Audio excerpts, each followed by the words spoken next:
ಇನ್ನು Jagadish sir, yes sir, TVK ಪಕ್ಷದ tagline ಗೊತ್ತಾ? ಟಿವಿಕೆ ಹೇಳುತ್ತೆ, ಜನಿಸಿದ ಪ್ರತಿಯೊಂದು ಮಗು ಜೊತೆಗೆ ಈಗ ಇರೋರು ಎಲ್ಲರೂ ಸಮಾನರು ಅಂತ ಹೇಳುತ್ತೆ. ಇದು ಟಿವಿಕೆ ಪಕ್ಷದ ಟ್ಯಾಗ್ಲೈನ್.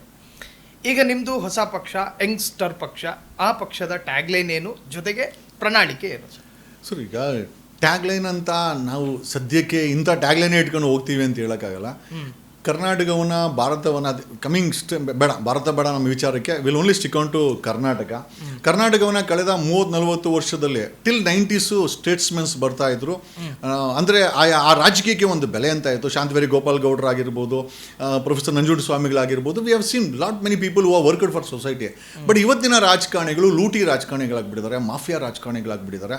ನಮ್ಮ ಟ್ಯಾಗ್ಲೈನು ಮೂರೂ ಪಕ್ಷದ ಮಾಫಿಯಾ ರಾಜಕಾರಣಿಗಳನ್ನು ಹೊರಗಡೆ ಇಟ್ಟು ಸಾಮಾನ್ಯ ಜನರಿಗೋಸ್ಕರ ಈ ಒಂದು ಸರ್ಕಾರವನ್ನು ಸ್ಥಾಪನೆ ಮಾಡದೆ, ಐ ಥಿಂಕ್ ಈ ಒಂದು ನಮ್ಮ ಯಂಗ್ಸ್ಟರ್ ಪಾರ್ಟಿಯ ಒಂದು ಸಿದ್ಧಾಂತ ಅಂತ ಹೇಳ್ಬೋದು. This is what the tagline. ನನಗೆ ಇನ್ಫ್ಯಾಕ್ಟ್ ಟ್ಯಾಗ್ಲೈನು ಕೂಡ ಇರಲಿಲ್ಲ. ಈಗ ನೀವು ಕೇಳಿದ್ದಕ್ಕೆ ಇದೇ ಒಂದು ಲೈನ್ಸನ್ನು ಇಟ್ಕೊಂಡು ನಾವು ಹೋರಾಟ ಮಾಡ್ತಾ ಇರೋದು. ಮೂರು ಪಕ್ಷದವರು ಮಾಫಿಯಾ ರಾಜಕಾರಣಿಗಳಾಗ್ಬಿಟ್ಟಿದ್ದಾರೆ. I don't mind saying this. ಏನಕ್ಕೆ ಅಂತಂದರೆ ಅವ್ರ ಆಸ್ತಿಗಳನ್ನ ನೋಡಿ. ನೆನ್ನೆನೂ ಸಹ ಐ ಥಿಂಕ್ KPCC ಅಧ್ಯಕ್ಷ BK ಹರಿಪ್ರಸಾದ್ ಅವರು ಒಂದು ಸ್ಟೇಟ್ಮೆಂಟ್ ಕೊಡ್ತಾರೆ, ನಮ್ಮದು ಬಡವ್ರ ಪಕ್ಷ, ದೇಣಿಗೆ ಕೊಡಿ, ನಮಗೆ ಹೂಗುಚ್ಛ ಶಾಲು ತರಬೇಡಿ ಅಂತ. ನಾನು BK ಹರಿಪ್ರಸಾದ್ ಅವರಿಗೆ ನೆನ್ನೆನೇ ಒಂದು ವಿಡಿಯೋ ಮಾಡಾಕಿದೆ. ನಿಮ್ಮ ಮಾಧ್ಯಮದ ಮುಖಾಂತರನೂ KPCC ಅಧ್ಯಕ್ಷರಿಗೆ ಕೇಳೋದೇನು ಅಂತಂದರೆ, ಸರ್ ನೀವು ಯಾವ ಲೆಕ್ಕದಲ್ಲಿ ಬಡವರು ಅಂತ ಹೇಳ್ತೀರಾ ನಮಗಂತೂ ಗೊತ್ತಿಲ್ಲ. ನಿಮ್ಮ ಮುಖ್ಯಮಂತ್ರಿ DK ಶಿವಕುಮಾರ್ ಅವರ ಡಿಕ್ಲೇರ್ಡ್ ಅಸೆಟ್ಸು 1400 ಕೋಟಿ, ಪ್ರಿಯಾ ಕೃಷ್ಣದು 1100 ಕೋಟಿ, KJ ಜಾರ್ಜ್ ಆಗಿರ್ಬೋದು ಅಥವಾ ಹ್ಯಾರಿಸ್ ಆಗಿರ್ಬೋದು, ಬೈರ್ತಿ ಸುರೇಶ್ ಆಗಿದ್ದು 600 ಕೋಟಿ.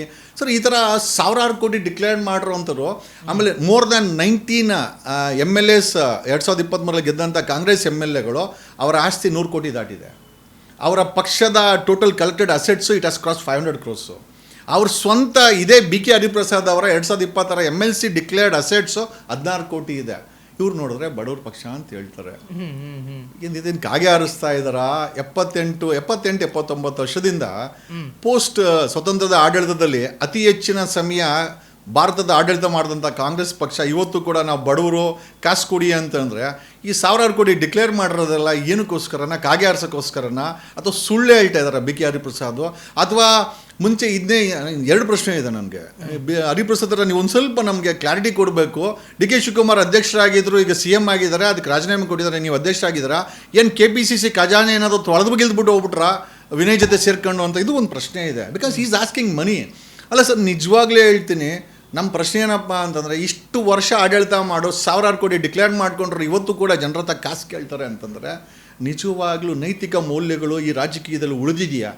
ಕಾಂಗ್ರೆಸ್ ಪಕ್ಷದಾಗಿರ್ಬೋದು, BJP ಆಗಿರ್ಬೋದು, BDS 3 ಜನಕ್ಕೆ ಇದನ್ನೇ ಕೇಳ್ತೇವೆ. ಕುಮಾರಸ್ವಾಮಿ ಅವರು ಯಾರೋ MLCಗೆ ಟಿಕೆಟ್ ಕೊಟ್ಟಿದ್ದಾರೆ, ಗೋವಿಂದರಾಜು ಅಂತ, 147 ಕೋಟಿ ಡಿಕ್ಲೇರ್ಡ್. ಅಂದರೆ ಈ ಮೂರೂ ಪಕ್ಷದಲ್ಲಿ ಇನ್ನೇನಾದರೂ ಅಧಿಕಾರ ಸ್ಥಾನಮಾನ MLC ಟಿಕೆಟ್ ತಗೊಬೇಕು ಅಂತಂದರೆ ಸಾವಿರಾರು ಕೋಟಿ ಓನರ್ ಆಗಿದ್ದರೆ ಮಾತ್ರ ಮೂರೂ ಪಕ್ಷಕ್ಕೂ ಹೊರತಲ್ಲ ಅಂತ ನನಗನ್ನಿಸ್ತಾ ಇದೆ. ಐ ಥಿಂಕ್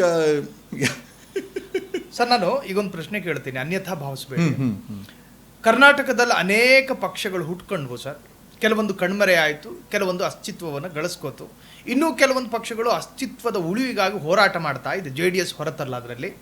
ಸರ್, ಈಗ 2 ಉದ್ದೇಶಕ್ಕೆ ಹುಟ್ಕೊಳ್ತಾವೆ ಸರ್ ರಾಜಕೀಯ ಪಕ್ಷಗಳು. ಒಂದು, ಇಲ್ಲಿ ಸಿಸ್ಟಮ್ ಬದಲಾಯಿಸಬೇಕು, ಇಲ್ಲೊಂದು ಕ್ರಾಂತಿ ಸೃಷ್ಟಿ ಮಾಡಬೇಕು ಅನ್ನೋ ಉದ್ದೇಶಕ್ಕೆ ಹುಟ್ಕೊಳ್ತಾವೆ. ಇನ್ನೊಂದು ಉದ್ದೇಶ ಇರುತ್ತೆ, ನಾವು ಎಲೆಕ್ಷನ್ ಹತ್ರ ಬರಬೇಕಾದ್ರೆ ಒಂದು ವಿಭಾಗಕ್ಕೆ ಡಿಮ್ಯಾಂಡ್ ಕ್ರಿಯೇಟ್ ಮಾಡಿ ನಾಮಿನೇಷನ್ ಫೈಲ್ ಮಾಡಿ, ಆ ವಿಭಾಗ ಭಯಪಟ್ಟು ನಾಮಿನೇಷನ್ ಹಿಂತಾಗೋ ನಿನಗೆ ಒಂದಷ್ಟು ಹಣ ಕೊಡ್ತೀವಿ, ಈ ತರಹದ ಉದ್ದೇಶಕ್ಕೂ ಕೆಲವೊಂದು ಪಕ್ಷಗಳು ಹುಟ್ಕೊಳ್ತವೆ.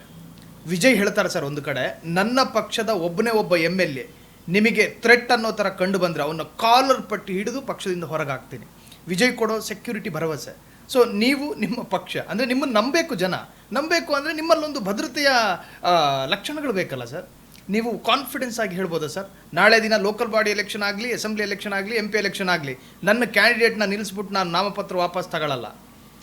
ಇಲ್ಲ, ನಮಗೆ ಯಾವುದು ಆ ರೀತಿಯ ಐ ಥಿಂಕ್ ಉಚ್ಚಾಟವನ್ನು ಮಾಡುವಂಥ ಅವಶ್ಯಕತೆ ಖಂಡಿತ ನಾವ್ಯಾರೂ ಬಂದಿಲ್ಲ. ನಾವು ಆಮ್ ಆದ್ಮಿ ಪಾರ್ಟಿನಲ್ಲಿದೆ, ನೀವು ಹೇಳಿದ್ದ ಒಂದಷ್ಟು ಗುಣಗಳು ಆಮ್ ಆದ್ಮಿ ಪಾರ್ಟಿನಲ್ಲಿ ಅಲ್ಲಿರುವಂಥ ಸ್ಟೇಟ್ ಕಮಿಟಿಯವರು ಮಾಡಿದ್ದನ್ನು ನಾನು ನೋಡಿದ್ದೀನಿ. 100% ಇದನ್ನು ಒಪ್ಕೊಳ್ತೀನಿ ನಾನು. ಅಂದರೆ ಕ್ಯಾಂಡಿಡೇಟ್ ಹಾಕೋದು ಅಲ್ಲಿ ವಾಪಸ್ ತಗೊಳೋದು ವಸೂಲಿಗೆ ಹಾಕೊಳ್ಳೋದು. ನೀವು ವಸೂಲಿ ಒಂದು ಹೇಳಿಲ್ಲ ಅಷ್ಟು ಬಿಟ್ಟರೆ Yes. ನೀವು ಐ ಥಿಂಕ್ ತುಂಬ ರೆಸ್ಪೆಕ್ಟಾಗಿ ರಾಜಕೀಯದ ಹೊಲಸನ್ನು ಎತ್ತಿಡಿದ್ರೆ ಖಂಡಿತವಾಗಿ ಈ ರೀತಿ ಮಾಡುವಂಥ ರಾಜಕೀಯ ಪಕ್ಷಗಳು ಇವೆ, ಇಲ್ಲ ಅಂತ ಹೇಳ್ತಾ ಇಲ್ಲ. ಬಟ್ ನಮ್ಮ ಉದ್ದೇಶ ನಿಜವಾದಂಥ ಒಂದು ಆರೋಗ್ಯಕರವಾದಂಥ ರಾಜಕೀಯವನ್ನು ಸೃಷ್ಟಿ ಮಾಡದೆ ಬಿಟ್ಟರೆ, ಈಗ GB ಎಲೆಕ್ಷನ್ಗೆ ಹಿಂದೆ ಒಂದು 2-3 ತಿಂಗಳು ಮುಂಚೆ ನೀವು ಕ್ಯಾಂಡಿಡೇಟ್ ಆಗಬೇಕಾದ್ರೆ ಆಸ್ಪಿರೆಂಟ್ಸ್ ಇದ್ರೆ 50,000 ಕೊಡಿ ಅಂತ ಹೇಳ್ತಾರೆ. ಸರ್, ಒಬ್ಬ ಕಾರ್ಪೊರೇಟ್ರ್ ಚುನಾವಣೆಗೆ ಕಾಂಗ್ರೆಸ್ಸಿಂದ ಟಿಕೆಟ್ ಬಯಸೋನಿಗೆ 50,000 ಪಕ್ಷಕ್ಕೆ ಕೊಡಿ ಅಂತ ನೀವು ಫಿಕ್ಸ್ ಮಾಡಿದ್ರೆ, sir you starting the corruption from there itself. 50,000 ರೂಪಾಯಿ ನೀವು ಕೊಡಿ ಅಂತ ಕೇಳಿದ್ರೆ, ನಾನು ಕಾಂಗ್ರೆಸ್ಸಲ್ಲಿ DK ಶಿವಕುಮಾರ್ ಓಪನ್ ಆಗಿ ಸ್ಟೇಟ್ಮೆಂಟ್ ಕೊಟ್ಟಿದ್ದಾರೆ, ನೀವು ಆಸ್ಪಿರೆಂಟ್ 50,000 ಕೊಡಿ ಅಂತ. MLA ಆಸ್ಪಿರೆಂಟ್ಗಳಿಗೆ 2023ಕ್ಕೆ ಅವರು 2 ಲಕ್ಷ ಚಾರ್ಜ್ ಮಾಡಿದ್ದಾರೆ. The corruption starts there itself. ಪಕ್ಷಕ್ಕೆ ಏನಕ್ಕೆ ಬೇಕಾಗಿದೆ ದುಡ್ಡು?